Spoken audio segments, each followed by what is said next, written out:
evening, everyone. I think we can begin the program now. So Dave, again, it's easy for fly anglers to get too focused on the big stoneflies in our western rivers.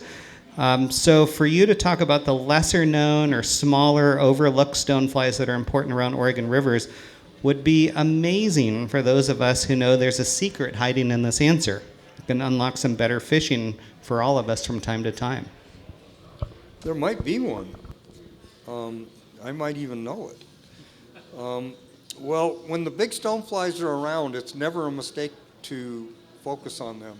If the big stoneflies are around, the trout are going to be focused on them too. So it's not a mistake to follow the big ones when they're out there. But there are others that I do fish. For example, right now on the Tetherrow stretch, the middle Deschutes River, how many people know the Tetherrow stretch?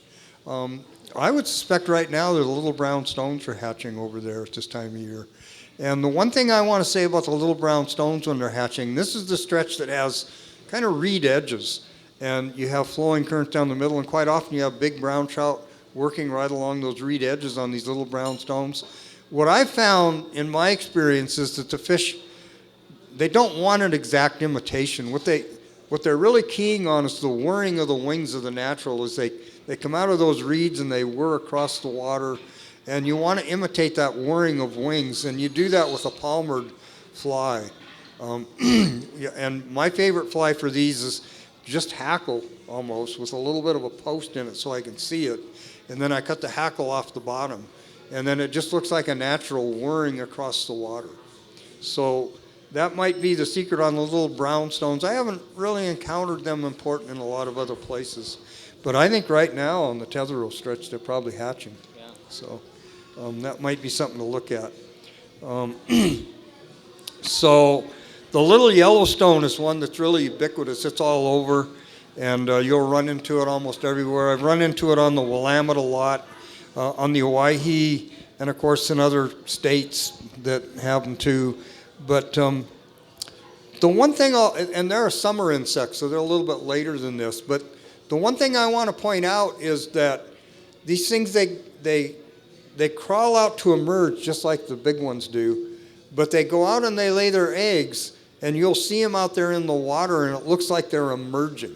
What you'll see is little Yellowstones coming up out of the water, and you'll see trout feeding on them. Looks like an emergence, but in my opinion anyway, they're laying their eggs, they're getting taken underneath the water, they're coming back out. I don't know the whole scenario. Rick knows it better than I do. But it always looks like a dry fly situation, and it's almost always a wet fly situation. And what you want to think about is two flies. Maybe a partridge in yellow would be one, but I don't use it much. But a light Cahill wet fly in size 12 and 14 will solve a lot of these situations.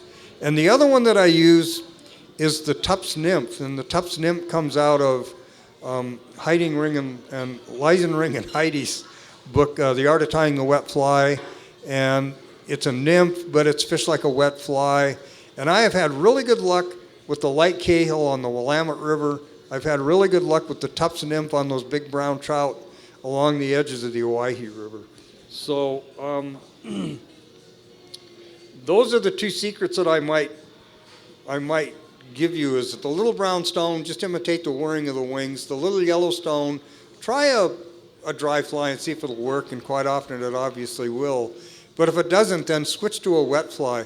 And how many people in here have read Schwiebert's Nymphs in the original, not the 2-volume set? My gosh, I don't see many hands. If you haven't read Nymphs, it's one of the most gorgeous. I mean, that's what got me started as a fly fishing writer. I even wrote to Schwiebert once and told him that. Nymphs is an absolutely gorgeous book, but track down the first version, not the second one. I've not even read the second one, but in there, when he writes about, I thought maybe half of you people would know it because you've read it, but when he writes about the little yellow stones, he writes about the light Cahill wet fly. And it's one of the most gorgeous pieces of literature I've ever read. So please get Nymphs and read this. And you guys are going to have a run on Nymphs, and it's probably almost impossible to find. Who's the author again? Ernie Schwiebert. Oh, okay. The late Ernie Schwiebert. Okay, that's it. Wet flies for little yellow stones. Rick, do you have something to add to that? That was a good answer, Dave. I'm surprised. I'm surprised you said that. It varies a lot in where you're fishing. The Yellowstones are great. Mackenzie has a great hatch of Yellowstones in the summer, and it's a summer hatch, as Dave was saying, July and August. And there's the little greenstone. Dave and I were fishing the North Fork of the Coeur d'Alene in late August, and amazing hatch of little greenstones. They're the same size as yellow sallies. They're just bright green. And again, the soft hackles, I would totally agree with Dave on that. Fish soft hackles when you're trying to imitate the adults when they're laying eggs. It's a great way to fish it.